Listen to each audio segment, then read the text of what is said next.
नमस्कार, मैं हूं अंकुर और आप देख रहे हैं सत्य हिंदी का शाम 6 बजे का न्यूज बुलेटिन। क्या मध्य प्रदेश की भोजशाला का विवाद अब हमेशा के लिए सुलझ गया?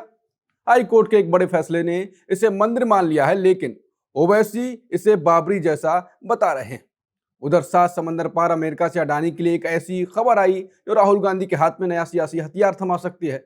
वहीं पेट्रोल डीजल की कीमतों ने आज सुबह सुबह आपकी जेब पर जो डकैती डाली, उस पर राहुल का कहना है कि गलती मोदी जी की और सजा जनता को मिल रही है। इतना नहीं, क्या भारत अब अमेरिका ईरान के बीच मध्यस्थ की भूमिका निभा सकता है? रूस ने क्यों किया भारत का जिक्र? बुलेटिन में इन तमाम बड़ी खबरों के साथ देखेंगे और देश और दुनिया की तमाम बड़ी खबरें जानेंगे। पहले जान लेते हैं 5 बड़ी खबरें। मंदिर माना जाएगा धार भोजशाला, एमपी हाईकोर्ट का फैसला, हिंदू पक्ष की मांग मंजूर। धार भोजशाला पर फैसले से मुस्लिम पक्ष नाखुश, ओवैसी बोले बाबरी जैसा फैसला। पेट्रोल डीजल महंगा, राहुल गांधी बोले गलती मोदी सरकार की, कीमत जनता चुकाएगी। नीट परीक्षा अब 21 जून को अगले साल से ऑनलाइन होगी, शिक्षा मंत्री का ऐलान। अमेरिका में अडानी को मिलने वाली बड़ी राहत, रिश्वत का केस खत्म होने की रिपोर्ट। शुरुआत करते हैं भोजशाला पर हाई कोर्ट के फैसले से। मध्य प्रदेश के धार स्थित बहुचर्चित भोजशाला कमाल मौला मस्जिद विवाद मामले में हाईकोर्ट ने बड़ा फैसला सुना दिया। अदालत ने कहा कि विवादित परिसर को धार्मिक स्वरूप देवी वाग्देवी सरस्वती के मंदिर सहित भोजशाला का है। ये यहाँ हिंदू पूजा अर्चना की परंपरा कभी खत्म नहीं हुई। जस्टिस विजय कुमार शुक्ला और जस्टिस आलोक अवस्थी की बेंच ने माना कि यहाँ संस्कृत पढ़ाई जाने के पुख्ता सबूत मिले। कोर्ट के मुताबिक राजा भोज के समय से ही इसे सरस्वती मंदिर और संस्कृत सीखने का केंद्र माना जाता रहा। अदालत ने यह भी कहा कि यहाँ हिंदुओं की पूजा कभी पूरी तरह बंद नहीं हुई थी। फैसले में मुस्लिम समुदाय से कहा गया कि वो मस्जिद बनाने के लिए सरकार से दूसरी जमीन की मांग करें। हिंदू समाज इसे शुरू से ही वाग्देवी यानी माता सरस्वती का मंदिर मानता आया है। वहीं मुस्लिम पक्ष इसे सदियों पुरानी कमल मौला मस्जिद बताता रहा। अब हाईकोर्ट के इस आदेश के बाद वर्षों से चले आ रहे इस विवाद को एक नई दिशा मिली। धार शहर के काजी वकार सादिक ने कहा कि मुस्लिम पक्ष इस फैसले से सहमत नहीं है। उनका कहना है कि फैसले की कानूनी समीक्षा की जाएगी और जरूरत पड़ने पर सुप्रीम कोर्ट में चुनौती दी जाएगी। उन्होंने कहा कि यह मामला सिर्फ जमीन का नहीं बल्कि धार्मिक पहचान और अधिकारों से जुड़ा हुआ है। वहीं असदुद्दीन ओवैसी ने भी कोर्ट के फैसले पर नाराजगी जताई। AIMM चीफ ने कहा कि उन्हें उम्मीद है कि सुप्रीम कोर्ट इस फैसले की दोबारा समीक्षा करेगा। ओवैसी ने इस मामले की तुलना बाबरी मस्जिद केस से करते हुए कहा कि दोनों मामलों में कई समानताएं दिखाई देती हैं। उनके बयान के बाद राजनीतिक और सामाजिक बहस भी तेज है। राहुल गांधी ने पेट्रोल डीजल की कीमतों में हुई 3 रुपए की बढ़ोतरी को लेकर केंद्र सरकार पर तीखा हमला बोला। कांग्रेस नेता राहुल गांधी ने इस मुद्दे पर मोदी सरकार को सीधा घेरा है। राहुल ने सोशल मीडिया पर लिखा कि सरकार की गलती की कीमत अब आम जनता चुकाएगी। राहुल गांधी का मानना है कि 3 रुपए का ये झटका तो अभी बस एक शुरुआत है। उन्होंने तंज कसते हुए कहा कि सरकार अब बाकी की वसूली किस्तों में करेगी। पेट्रोलियम डीलरों ने HPCL पर आरोप लगाया है कि कंपनी ग्राहकों को 19 रुपए प्रति लीटर महंगा पावर पेट्रोल खरीदने के लिए मजबूर कर रही है। डीलरों का कहना है कि उन्हें जबरन महंगा पावर पेट्रोल बेचने को कहा जा रहा है। आम पेट्रोल के मुकाबले पावर पेट्रोल करीब 19 रुपए प्रति लीटर महंगा है। आरोप है कि सस्ता पेट्रोल मांगने पर डीलरों को सप्लाई नहीं दी जा रही। कंपनियां तब तक ऑर्डर क्लियर नहीं कर रही जब तक महंगा तेल ना खरीदा जाए। एक तरफ पीएम मोदी ने ईंधन बचाने और सादगी बरतने की अपील की, वहीं दूसरी तरफ सरकारी कंपनियां ग्राहकों पर महंगी चॉइस थोप रही हैं। पेट्रोलियम डीलर्स एसोसिएशन ने इस मामले में मार्केटिंग डायरेक्टर को चिट्ठी लिखी है। उन्होंने कहा कि ग्राहकों को अपनी पसंद का तेल चुनने का पूरा अधिकार है। इस तरह सस्ता तेल रोकना आवश्यक वस्तु अधिनियम का सीधा उल्लंघन है। आम आदमी पहले ही महंगाई से परेशान है और अब ये नया बोझ बढ़ रहा है। अब देखना होगा इस मामले में पेट्रोलियम मंत्रालय क्या कड़ा रुख अपनाता है। कांग्रेस अध्यक्ष मल्लिकार्जुन खड़गे ने तेल संकट और महंगाई को मोदी सरकार की प्रशासनिक नाकामी और अमेरिकी इजाजत पर निर्भरता का नतीजा बताया। खड़गे का कहना है कि आज भारत में जो आर्थिक संकट है वो पूरी तरह मोदी सरकार निर्मित है। उन्होंने आरोप लगाया कि सरकार के पास ना दूरदर्शी सोच है और ना ही संकट से निपटने की क्षमता। तेल की कीमतों पर बात करते हुए उन्होंने कहा कि डीजल के दाम बढ़ने से पूरे देश में महंगाई की लहर दौड़ जाती है। इस तरह केवल उद्योगों पर असर पड़ता है बल्कि आम आदमी की रसोई और किसानों का बजट भी बिगड़ जाता है। जब पश्चिमी एशिया में युद्ध शुरू हुआ तब सरकार ने कहा था कि सब चंगा सी, लेकिन अब हकीकत सामने आ रही है। खड़गे ने देश की संप्रभुता का मुद्दा उठाते हुए बड़ा सवाल पूछा। उन्होंने कहा कि रूसी तेल खरीदने के लिए हमें अमेरिका से इजाजत और परमिशन जैसे अपमानजनक शब्द क्यों सुनने पड़ रहे हैं। आखिर मोदी जी ने देश को ऐसी स्थिति में क्यों खड़ा कर दिया है कि हमें दूसरे देशों से मोहलत मांगनी पड़ रही है। अंत में उन्होंने सरकार से 43 लाख करोड़ रुपए का हिसाब मांगा। खड़गे के मुताबिक पिछले 10 सालों में जब अंतर्राष्ट्रीय बाजार में कच्चा तेल सस्ता था, तब सरकार ने जनता को फायदा नहीं दिया और भारी टैक्स वसूला और 10 सालों में 43 लाख करोड़ कमाया। तो अब जनता पर महंगाई का बोझ क्यों लदा जा रहा है। खड़गे ने तंज कसते हुए कहा कि संकट बढ़ा तो मोदी जी अब घर से काम करने और तेल बचाने का उपदेश देने लगे हैं। अमेरिका ने बाहरी निवेश के वादे के बाद गौतम अडानी के खिलाफ रिश्वतखोरी के आरोपों को वापस लेने का मन बना लिया है। न्यूयॉर्क टाइम्स की रिपोर्ट के मुताबिक अडानी पर लगे पुराने आरोप हटा लिए जाएंगे। इससे पहले उन पर भारतीय अधिकारियों को करोड़ों डॉलर की रिश्वत देने का आरोप था। यह मामला जो बाइडेन सरकार की समय दर्ज किया गया था, लेकिन अब राष्ट्रपति ट्रंप के निजी वकील ने यह केस पलट दिया। कोर्ट में दलील दी गई कि अडानी अमेरिका में 10 अरब डॉलर का निवेश करेंगे। इससे अमेरिका में करीब 15,000 नए रोजगार पैदा होंगे। अडानी ग्रुप के लिए ये पिछले कुछ सालों की सबसे बड़ी जीत मानी जा रही है। इससे पहले अडानी का साम्राज्य धोखाधड़ी के आरोपों और शेयर गिरने से हिल गया था, लेकिन अब अमेरिका के इस कदम से अडानी ग्रुप को नई ताकत मिलेगी। हालांकि अमेरिकी न्याय विभाग ने अभी तक इस पर कोई आधिकारिक टिप्पणी नहीं की है, फिर भी इस खबर ने दुनिया भर के बाजार में हलचल पैदा कर दी है।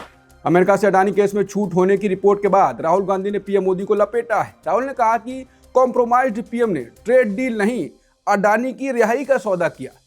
दरअसल राहुल गांधी महीनों से पीएम मोदी को कॉम्प्रोमाइज्ड पीएम बोलकर निशाना साध रहे हैं और वो अडानी और दूसरे मामलों पर पीएम मोदी को कॉम्प्रोमाइज्ड होने का दावा करते रहे। इस बीच अडानी को लेकर आई न्यूयॉर्क टाइम्स की रिपोर्ट ने राहुल गांधी को और मौका दे दिया। अब इस देश की राजनीति में कहा जा रहा है कि बहुत कुछ खुलने वाला है। कांग्रेस नेता जयराम रमेश ने आरोप लगाया है कि पीएम मोदी ने अडानी को अमेरिकी केस से बचाने के लिए देश के हितों का सौदा किया। उन्होंने कहा कि अब ये साफ हो गया है कि पीएम भारत अमेरिका के बीच हुए उस व्यापार समझौते के लिए क्यों राजी हुए जो पूरी तरह एक तरफा था और जिसमें अमेरिका ने हमें लूट लिया। और ये भी साफ हो गया कि उन्होंने 10 मई 2025 को अचानक ऑपरेशन सिंदूर क्यों रोक दिया।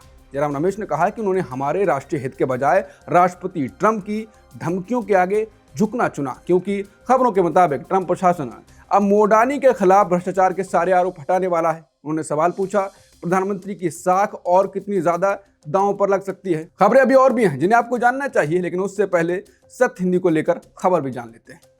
अगर आपको सत्य हिंदी का काम पसंद है तो सत्य हिंदी और ज्यादा अच्छा काम करे, उसके लिए आपका सपोर्ट भी जरूरी है।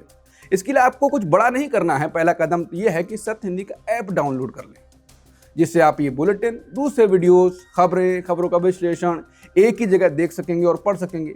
और अगर आप सत्य हिंदी के मेंबर बनना चाहते हैं तो मेंबरशिप लेकर भी सत्य हिंदी के काम को सपोर्ट कर सकते हैं।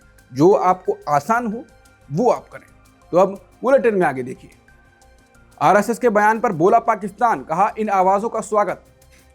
नीट परीक्षा 21 जून को अगले साल होगी ऑनलाइन, बोले शिक्षा मंत्री। रूस बोला भारत बन सकता है अमेरिका ईरान का मध्यस्थ।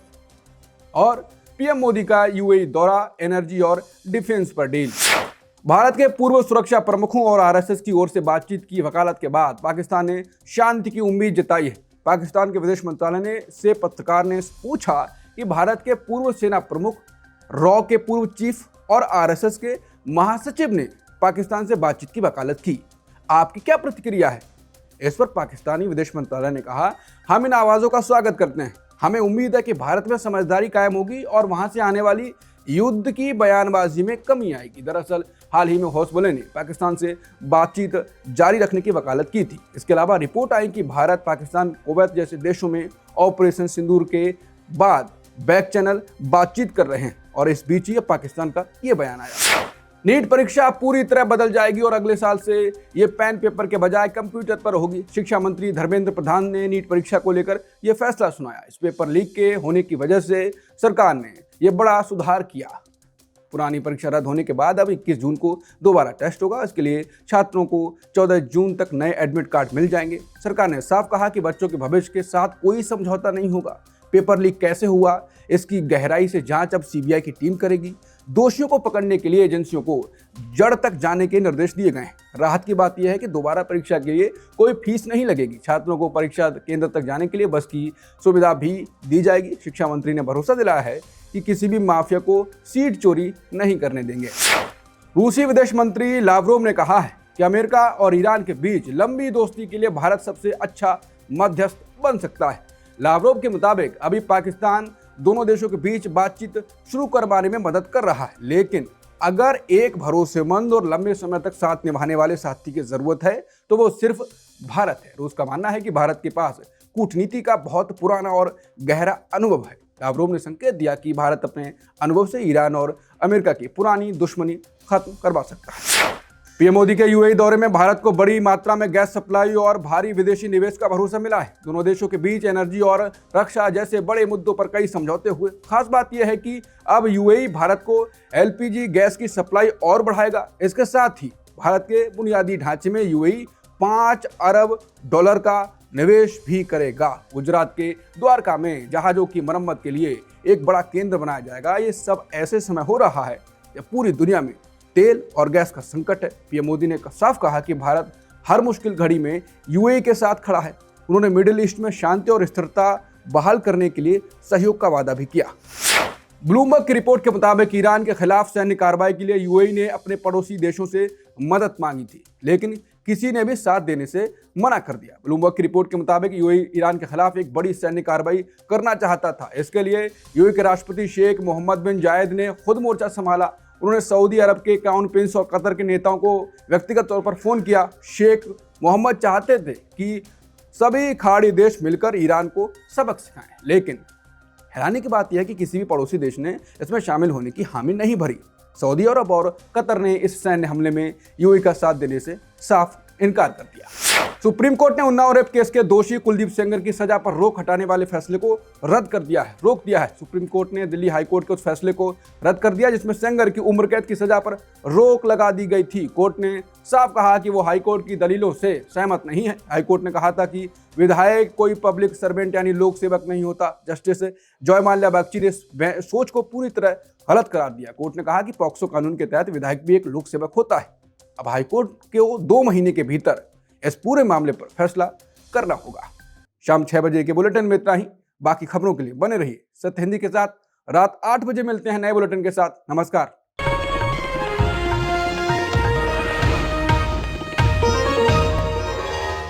Copyright disclaimer under Section 107 of the Copyright Act 1976. Allowance is made for fair use for purposes such as criticism, comment, news reporting, scholarship, and research. Fair use is a use permitted by copyright statute that might otherwise be infringing.